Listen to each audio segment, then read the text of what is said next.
All right. Happy birthday to you. Happy birthday to you.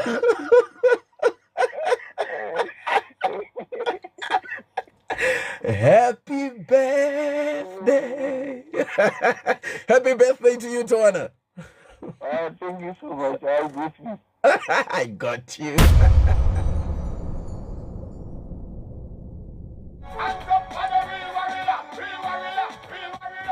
Hello. Hello. Hello, Zirisai. Mushe, sorry, ndafona number chaidzo here ndiri kutsvaga mumfesa anonzi Taona 7 zai. Yeah. Zviri sei? Mushe, shamwari, sorry, handichanyatse kurangarira kuti ndiwe here exactly kana kuti ndakapesanisa mafone number. Takambosangana here uchiita zvekunhonga zvigubhu. Uchiti munotengesa mvura iwe namama vako. Kunga zvigubhu? Amen, like something zvemvura here zvekutengesa mvura or something. Pane time, I think madays where unofanira kunyora form 4 here. It's not very recent. Yeah, I think 2022, but kunana 2022. I remember just after, I think it was just changobuda COVID. Uchitaura nyaya yekuti ningerikini you had anger ningerikini kuna mudhara here chichi uchita you didn't like your father very much. I don't know kuti uchiri kuremembera, but I was trying to give you yakatonge counseling chingotaura dziri nyaya. Yeah, you remember the story? No, because the reason why I remembered was because I then traveled. I then got a chance to travel, and then I'm now staying in the Netherlands. In Netherlands? But I came back around for about 2 weeks. I came back for these holidays. So I just thought, I know, pane timu randakambotaura naro pane mfeso wairamba uchidzoka mupfungwa dzangu ndichikuti mfeso wangu uyo. So I decided rega nditry number dziya ndione kuti number dziri kuita here, and then here we are. Otherwise zviri seyazvo? Zviri nani. Mazuva ano uri kupi? Mazuva ano ndiri kusaudzirwa paki. Alright, muHarare kwa?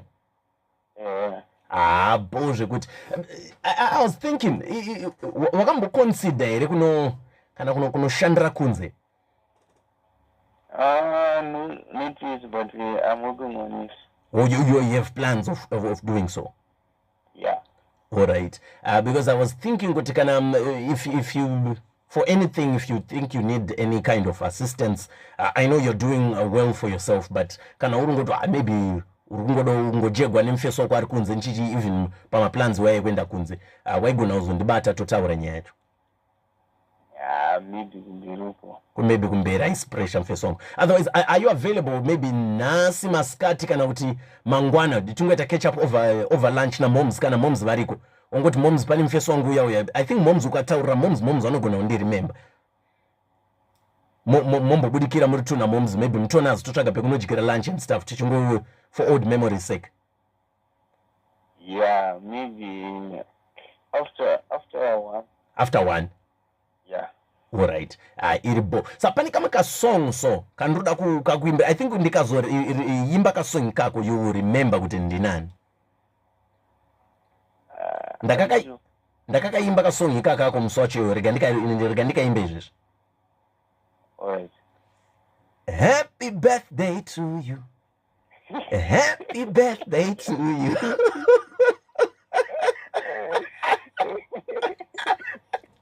Happy birthday. Happy birthday to you, Taona. Thank you so much. I got you. I got you. Do you know who this is? I don't know. You don't know. My name is Mr. Dobie. I am a radio presenter with Star FM Zimbabwe. We are live on radio right now. Oh, thank you so much. Thank you so much. You're so welcome. Ndapiwa phone number yako na mama ndova ndipa number. Tine program yatinoita Monday Tuesday kubva na 5 inonzi birthday prank messages but tinofonera tichipranka vanhu vane birthday. Saka mama vandipa message yekuti hanzi vanditi mwana wangu I love you very much.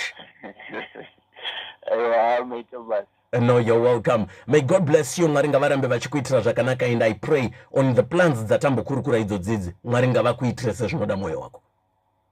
Okay, thank you so much. No, you're welcome, and have a great day. Thank you. Cheers. My feel good radio station all day long.